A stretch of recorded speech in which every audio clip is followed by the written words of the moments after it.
In the early 1940s, my maternal grandparents, Richard and Martha, were in Washington, D.C., serving in the U.S. Navy. That's where they met and married, and my mom was conceived before Papa was shipped off to the South China Sea Patrol while Grandma stayed behind as a specialist Q. She was released from the Navy due to being pregnant with my mom. Papa ended up getting released due to psychological issues. My dad was born in Washington, D.C., and as a young child, he and his family moved to St. Pete Beach, Florida.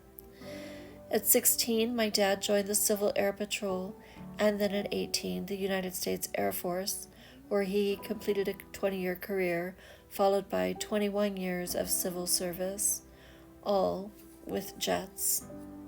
He was a jet mechanic, and then he ended up training new jet mechanics for his career, mostly spent at Eielson Air Force Base in interior Alaska.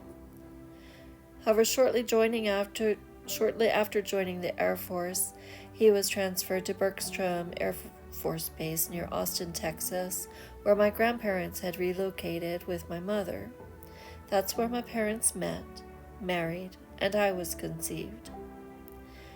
Shortly thereafter, Dad was transferred to Castle Air Force Base near Merced, which is about 160 miles inland from the San Francisco Bay Area.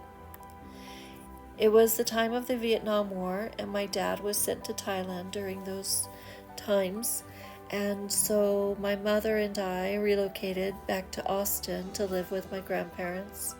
That's the house that my grandfather built. My dad, when he got back, helped Papa put the roof on. And I have many memories and other stories to tell about that house. When Dad got back, we were shipped to Mississippi, Columbus. We were there until I was maybe 3 years old, after which we were sent to Fort Worth, where we lived until I was 6 years old. My baby brother was born in Fort Worth. He's 6 years younger. That's me. The Chevy Blazer that we drove up the Alcan Highway in. This is an overshot of Fairbanks. That's where Fairbanks, North Scarborough is where my family came. Eielson is near there, and that's where we lived till I was 12, and then after Dad retired, we returned to Alaska. My husband, who I met in Alaska, and we lived there till just recently, liked to come to Vegas with his work buddies almost every year as a getaway. In 2011, I had the opportunity to join him on one of those trips, and when he retired in 2016, we bought a house near Las Vegas. This is a shot of the cloud cover.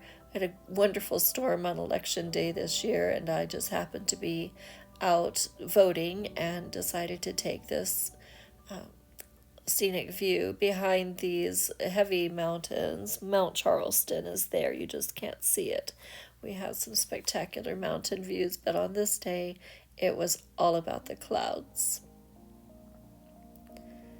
I appreciate the long and rich history of veterans that have been in my family on all sides, both my mother and father's side, and then my husband's family as well has veterans.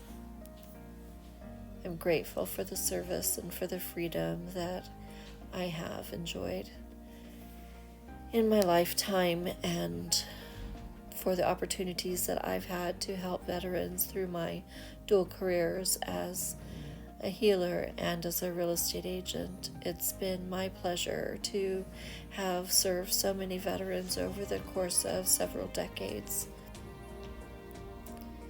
I'm also grateful to the ones who are no longer with us and who came before us to pave the way for our continued freedom in this country. I know that it is not a perfect country. We certainly have our issues, but it's wonderful enough that it's worth saving and it's worth fighting for, and our democracy is worth protecting. And to all of you who helped make this happen, I thank you. Happy Veterans Day.